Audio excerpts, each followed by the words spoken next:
35,800 kasama na transportation sa Bulacan at ganito kalalaki ang trays.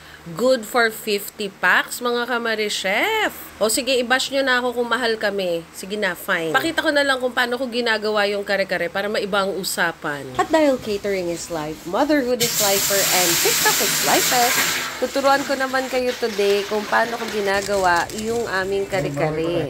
So, una muna is, nagpapakulo lang ako ng water and then lalagyan ko ng laurel at saka sobrang daming salt. Dito natin pakukuluan yung mga pork belly. So, I have here 13 kilos of pork belly. Madami-dami yan. Tapos, palalambutin lang natin siya. So, yung iba kasi, pag nagpapalambot ng pork belly, pinapaabot nila ng mga 1.5 hours. Para sa akin, okay na yung mga 1 oras. So, kailangan natin magtira ng konting tigas para dito. So, kapag nakita ninyong hindi naman puno yung pan ng water, dagdagan na lang yung water just to cover the whole thing. And then, antayin lang natin siya kumulo. Mag-a-add din tayo ng konting salt kasi nagdagdag ako ng water. Ayan. So, kailangan to super alat.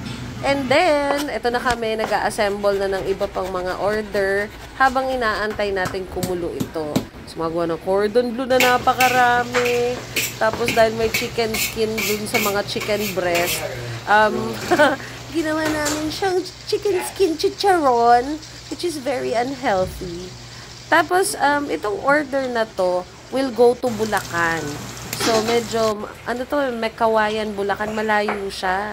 And hindi ko alam na traffic pala. O, ayan na, sobrang lambot na niya. Kung makikita ninyo. We will set this aside and then palalamigin. Asikasuhin ko muna yung iba pang mga order.